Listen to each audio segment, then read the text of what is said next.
and interior texture paint.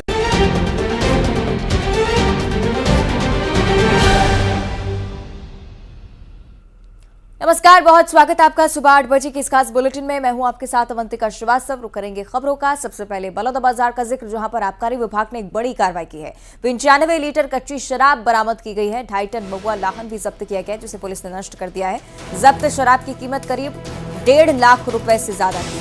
Palari थाना क्षेत्र के खैरी गांव में कार्रवाई हुई है और इसी के चलते हड़कंप की स्थिति शराब माफिया में। बलौदाबाजार से खबर हम आपको बता रहे हैं। आबकारी विभाग की तरफ से ये बड़ी कार्रवाई, 95 लीटर कच्ची शराब बरामद की जा चुकी है। 2.5 टन महुआ लाहन मिला है।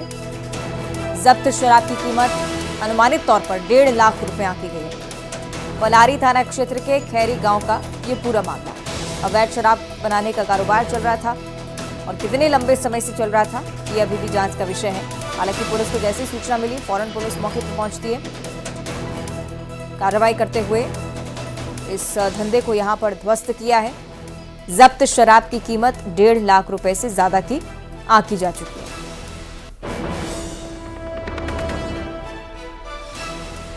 माफिया के खिलाफ ये बड़ी कार्रवाई है, जिसका सिलसिला भी जारी रहने वाला है, क्योंकि चुनावी समय भी, और दूसरी तरफ इस प्रकार से अवैध शराब के जखीरे को अलग अलग जगहों से भी पकड़ा जाता है और इसी के चलते आशंकाएं कई सारी हो सकती हैं, कनेक्शंस कई सारे हो सकते हैं, जिन्हें ध्वस्त करने का प्रयास पुलिस की तरफ से हो सकता है। पलारी थाना क्षेत्र के खैरी गांव का मामला।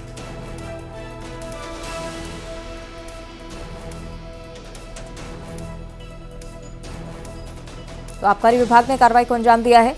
बलौदाबाजार से जो जानकारी, जहां 1.5 लाख से ज्यादा की कीमत की अवैध शराब को, कच्ची शराब को जब्त किया गया है। महुआ लाहन, जिसे नष्ट कर दिया पुलिस ने मौके पर पहुंचकर फौरन।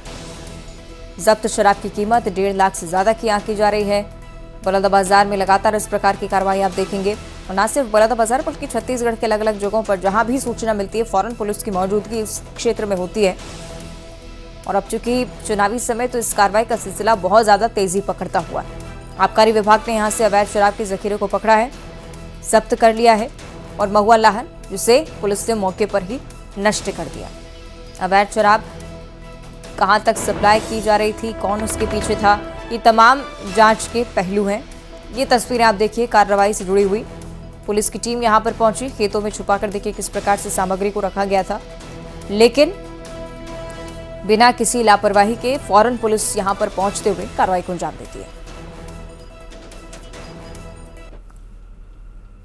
आगे बढ़ते हैं अंबिकापुर से अगली बड़ी खबर, जहां मणिपुर थाने के पास SRLM सेंटर में भीषण आग लग गई। आग लगने से लाखों का सामान जलकर राख हो गया। SRLM सेंटर के डंप कचड़े में आग लगने से आग और ज्यादा बेकाबू होती गई, क्योंकि धीरे धीरे कर हर एक पदार्थ को, हर एक ज्वलनशील चीज को इसने अपनी चपेट में लिया। मणिपुर थाना में आग पहुंचने की आशंका भी कहीं ना कहीं बनी हुई, और इसी के चलते थाने में जितने भी रिकॉर्ड रखे हुए थे उन्हें सुरक्षित किया गया। तमाम जो तस्वीरें आएंगी वो निश्चित तौर पर डरा देने वाली। फायर ब्रिगेड की टीम काफी कड़ी मशक्कत के साथ यहां पर काबू पाने का प्रयास करती रही। पुलिस की टीम भी यहां पर पहुंची, आग पर काबू पाने की कोशिश कर रही है। सहयोगी श्रवण हमारे साथ जुड़ रहे हैं। श्रवण, बताइएगा मौजूदा स्थिति क्या है? फिलहाल तो आग पर काबू पा लिया गया है, लेकिन ये भीषण आग था मणिपुर थाना के पास, जो NH 130 जो हाईवे है अंबिकापुर से बिलासपुर जाने वाली, उसी सड़क के बगल में ही ये स्वच्छता चेतना पार्क है, और उसी के अंदर SRLM सेंटर बना हुआ है। और अचानक देर रात इस SRLM सेंटर में आग लग जाती है, और देखते ही देखते आग शोलों में तब्दील हो जाती है। और चूंकि ये SRLM सेंटर है, और यहाँ पर जो पूरे शहर के जो भी गीले सूखे कचरे हैं वो वहाँ पर पहुँचते हैं, और उसको जो है वहाँ क्लीन करके अलग बेचा जाता है। महिलाओं का स्व सहायता समूह महिलाओं का इसमें काम करते हैं, लेकिन जिस तरह से वहाँ पर कचरे डंप किए गए थे और आग लगने से लगातार वो वहाँ पर फैलते चले गए। श्रवण, वजह कभी तक पता चल पाए किस वजह से आग लगी थी?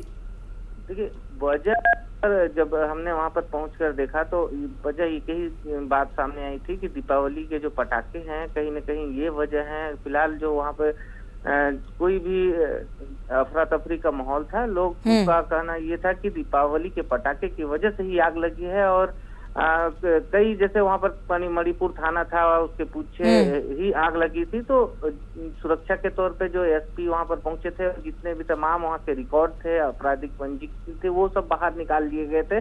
और इसके साथ आसपास के जो गांव बगल में बस्ती थी, उनको भी खाली करा दिया गया था ताकि वहां तक आग न पहुंच पाए। और अभी फिलहाल आग पर काबू पा लिया। कितना समय लगा श्रवण, क्योंकि जो तस्वीरें हम देख रहे हैं बहुत भीषण स्थिति रही होगी निश्चित तौर पर, कितना समय लगा? क्या अन्य क्षेत्रों में जो रहवासी क्षेत्र थे वहां तक आग पहुंची? रहवासी क्षेत्र तक तो पहुंच नहीं पाई आग, लेकिन उस आग को बुझाने में घंटों मशक्कत करना पड़ा। इसमें पुलिस की भी टीम लगी थी और जो तमाम जो जैसे जो अधिकारी थे, नगर निगम के अधिकारी वहां पर पहुंचे थे। इसके साथ साथ दमकल की जो वाहनें थे वो लगातार आग बुझाने का काम कर रहे थे। घंटों मशक्कत करना पड़ा। करीब 12 बजे से ये आग लगी थी और सुबह तक इस आग पर काबू पाया गया है। ठीक है, बहुत शुक्रिया आपका श्रवण फिलहाल जानकारी के लिए। लेकिन जब आग लगी उस दौरान क्या कुछ मंजर था, ये भी आप देखिए। मणिपुर थाना के जस्ट पीछे एसएलएम सेंटर में आग लगा है। आप मेरे पीछे देख सकते हैं कि आग के लपटे किस तरह से फैलता जा रहा है और लगातार घंटों से फायर ब्रिगेड की टीम, इसके साथ में पुलिस प्रशासन, नगर निगम अमला पूरा इस आग को बुझाने में प्रयासरत है। लगातार जो है ये फैलता जा रहा है। आग का फिलहाल काबू नहीं पाया जा सका है, लेकिन कोशिश की जा रही है। पुलिस अधीक्षक यहाँ पर पहुँचे हुए हैं, नगर पुलिस अधीक्षक पहुँचे हुए हैं, खुद जो है आग पर काबू पाने की कोशिश कर रहे हैं। और आप देख सकते हैं कि जो आग है वो लगातार बढ़ता जा रहा है। जो है ये आग बेकाबू होते जा रही है। पूरे जो एसएलएम सेंटर की बात करें तो वहाँ लाखों का सामान जलकर खाक हो गया है और लगातार जो एसएलएम सेंटर के द्वारा अन्य जो है क्षेत्रों में फैलते जा रहा है। क्योंकि यहाँ पर कचरा प्रबंधन क्षेत्र है, जहाँ पर जो है ठोस द्रव्य जो कचरा रहता है उसको यहाँ पर अलग अलग करके यहाँ पर डंप किया जाता है। तो ऐसे में कई जो कचरे हैं वो ज्वलनशील रहते हैं और यही वजह है कि जो लगातार है ये जो आग है वो फैलता जा रहा है। और ये आग का कारण अभी तक तो पता नहीं चला है कि आखिर आग पर कैसे लगी है। यहाँ पर फायर ब्रिगेड की कुछ टीम है। आपको क्या लगता है भैया कि कैसे आग लगी है? नहीं बता सकते, दिवाली का समय किसी से भी लग सकती है। अच्छा, अब ये बता रहे हैं कि दिवाली का समय है, किसी से भी आग लग सकता है, लेकिन अभी फिलहाल कारणों का पता नहीं चला है। अधिकारियों से अगर बात हो पाती है तो बात करेंगे। फिलहाल आग पर काबू करने का प्रयास फायर ब्रिगेड की टीम, पुलिस अधीक्षक और नगर निगम की टीम कर रही है। श्रवण महंत, न्यूज़ 18 छत्तीसगढ़, अंबिकापुर।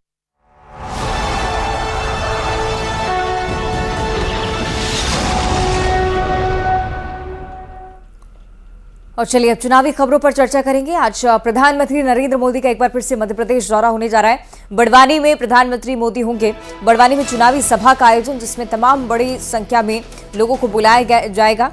आपको ये बताया कि शाम 4:30 बजे पीएम की जनसभा है।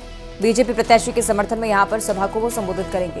तो मध्य प्रदेश में एक बार फिर से प्रधानमंत्री नरेंद्र मोदी चुनावी सभा को संबोधित करते हुए आपको नजर आने वाले हैं। क्या कुछ कहते हैं मंच से, बड़वानी की जनता के लिए क्या कुछ उनके पिटारे में होता है, ये देखने वाली बात, क्योंकि अलग अलग जगहों पर पहुंचकर अलग अलग घोषणाएं बीजेपी की तरफ से लगातार की जा रही हैं। और इसी सिलसिले में शाम 4:30 बजे पीएम की जनसभा, बीजेपी के प्रत्याशी के समर्थन में वोट की अपील प्रधानमंत्री की तरफ से आज इस सभा में भी की जाएगी। और दूसरी तरफ देश के प्रधानमंत्री नरेंद्र मोदी आज मुंगेली और महासमुंद में भी हुंकार भरेंगे। मोदी मुंगेली में जमकुई मैदान में विशाल आम सभा को संबोधित करेंगे। और महासमुंद की अगर बात की जाए तो प्रधानमंत्री यहां बीजेपी प्रत्याशी के पक्ष में वोट मांगने के लिए आम सभा में संबोधित करने वाले हैं। पीएम के दौरे की तैयारियां पूरी कर ली गई हैं। पार्टी भी अपने स्तर पर पूरी तरह से उत्साहित, और कोशिश ये की जा रही है कि प्रधानमंत्री जब छत्तीसगढ़ पहुंचे तो अच्छा खासा इम्पैक्ट जनता पर हो और बीजेपी के पक्ष में कुल मिलाकर माहौल बनाया जा सके। इसी प्रकार की कवायद इस बार भी मुंगेली और महासमुंद, जहां कई सारे स्थानीय मुद्दे हैं जो कि आने वाले चुनाव में बहुत ज्यादा प्रभावित रहने वाले हैं। आज प्रधानमंत्री यहां पर चुनावी रैली को संबोधित करने वाले हैं। और वहीं केंद्रीय गृह मंत्री अमित शाह भी मिशन एमपी पर लगातार डटे हुए हैं। आज भी विदिशा, गुना, अशोकनगर, दतिया, इन 4 जिलों में आम सभा का आयोजन है। विदिशा के सिरौंज में अमित शाह की सभा होगी, गुना के चाचौड़ा में अमित शाह संबोधित करेंगे। राघवगढ़ की अगर बात की जाए तो यहां पर भी अमित शाह की सभा होने वाली है। अशोकनगर के चंदेरी में चुनावी सभा है। दतिया की अगर बात करें तो सबसे पहले मां पीतांबरा का आशीर्वाद लेने के लिए गृहमंत्री पहुंचेंगे और दतिया में किला चौक पर सभा को संबोधित करते हुए आपको अमित शाह नजर आएंगे।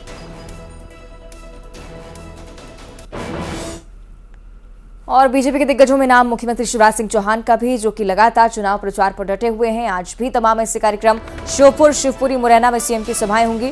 कुछ और जिले भी हैं, भिंड, ग्वालियर जहां पर मुख्यमंत्री की सभा है। पोहरी, विजयपुर, सबलगढ़ में भी सभा को संबोधित करेंगे। कैलारस, सुमावली और अटेर में भी सीएम आज पहुंचेंगे।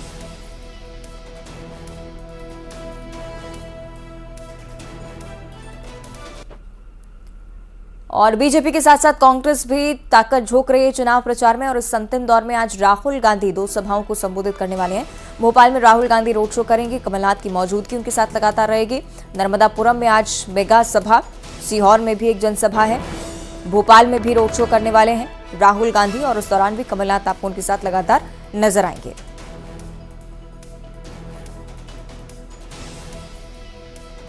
आज राहुल गांधी राजधानी भोपाल समेत 2 अन्य जगहों पर भी पहुंचने वाले। चुनाव प्रचार में लगातार कांग्रेस ताकत झोंकती हुई। और छत्तीसगढ़ के लिहाज से भी एक और बड़ी जानकारी, केंद्रीय गृह मंत्री अमित शाह का छत्तीसगढ़ दौरा भी आज है। 15 नवंबर को रायपुर आने वाले, माफ कीजिएगा, 15 नवंबर के दौरे को लेकर ये जानकारी है। जिले के 4 विधानसभाओं में रोड शो केंद्रीय गृह मंत्री की तरफ से 4 विधानसभाओं में जनता को संबोधित करेंगे। आज चूंकि मध्य प्रदेश में लगातार एक बिजी शेड्यूल के साथ चुनाव प्रचार पर डटे रहने वाले हैं, तो 15 नवंबर को लेकर यह जानकारी कि केंद्रीय गृह मंत्री अमित शाह छत्तीसगढ़ आएंगे। 4 अलग अलग विधानसभा क्षेत्रों में रोड शो होने हैं। 4 विधानसभाओं में जनता को साधने की कोशिश, बीजेपी के पक्ष में माहौल बनाने की कोशिश हर एक केंद्रीय नेता की तरफ से की जा रही है और इस बार भी यही कवायद। और रायपुर से अगली बड़ी जानकारी, जहां राष्ट्रीय संगठन महामंत्री बीएल संतोष का भी दौरा है। शाम 5 बजे रायपुर में पहुंचेंगे। कुशाभाऊ ठाकरे परिसर में प्रभारियों के साथ बैठक करेंगे। लोकसभा प्रभारियों और वरिष्ठ नेताओं के साथ आज एक बैठक है। प्रथम चरण की वोटिंग और घोषणा पत्र का फीडबैक भी लेने वाले हैं और दूसरे चरण की वोटिंग को लेकर भी कुल मिलाकर बातचीत की किस प्रकार की रणनीति आगे अख्तियार करनी है। तो लोकसभा प्रभारियों और वरिष्ठ नेताओं के साथ एक बार फिर से बैठक के लिए बीएल संतोष राजधानी रायपुर में होंगे। और सागर की अगर बात करें तो यहां पर मुख्यमंत्री शिवराज सिंह चौहान कल पहुंचे थे, चुनावी सभा को संबोधित किया था। इस दौरान सीएम ने कांग्रेस पर जबरदस्त हमला बोला। कहा कि कांग्रेस विकास नहीं कर सकती, कांग्रेस कभी सड़कें नहीं बना पाई, पीने का पानी नहीं दे पाई। सीएम ने कहा कि मैं संकल्प ले रहा हूं, बहनों को गरीब नहीं रहने दूंगा। सबको दीपावली की हार्दिक शुभकामना और लक्ष्मी मैया से यही प्रार्थना कि मेरी माँ मेरे भाइयों पर, मेरी बहनों पर और मेरे भाइयों पर कृपा की वर्षा करते रहना। सब सुखी हो, सब निरोग हो, सबका मंगल हो, सबका कल्याण हो और हे लक्ष्मी मैया सबके घर विराजती रहना, सबके घर विराजती रहना। और ये केवल प्रार्थना नहीं है, मां से ये प्रार्थना भी जितनी शक्ति देना कि हम प्रदेश में गरीबी ना रहने दें। तो सागर में तो मुख्यमंत्री पहुंचे ही थे, लेकिन कल पूर्व मुख्यमंत्री भी पहुंचे सागर। कमलनाथ ने अपने संबोधन में कहा कि प्रदेश में किसान बिना खाद के है, युवा बिना काम के है।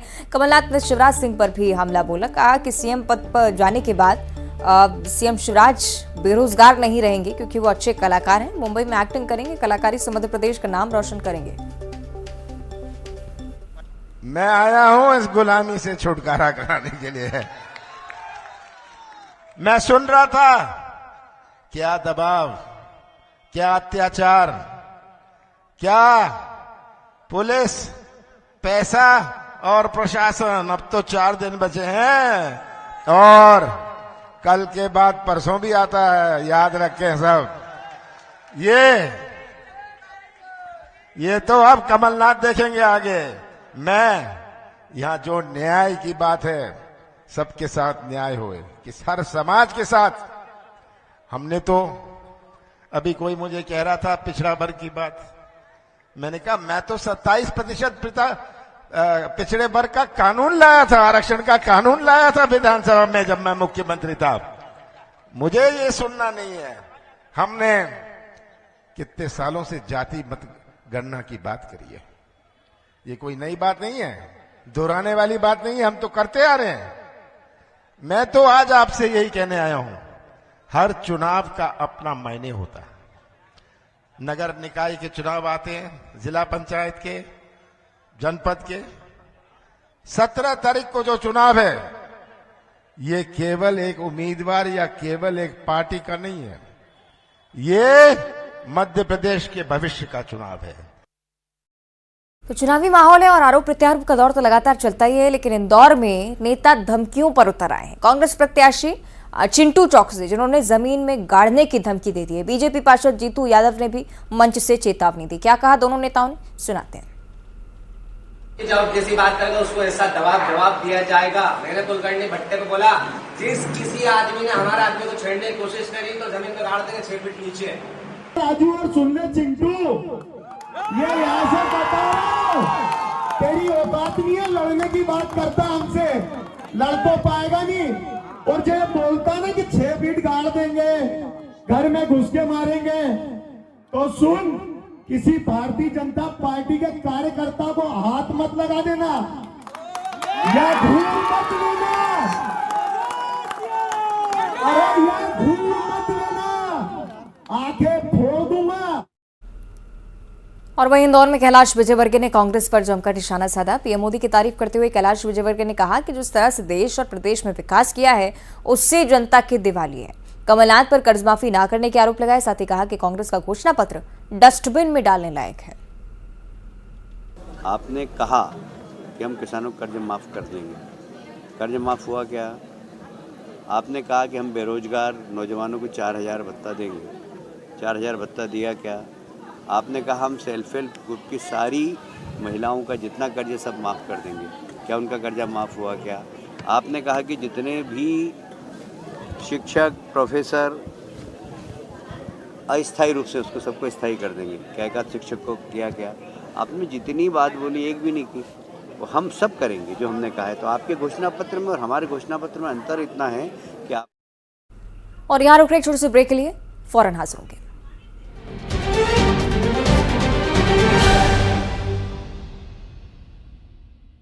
राहुल अपनी अपनी जीत के दावे बघेल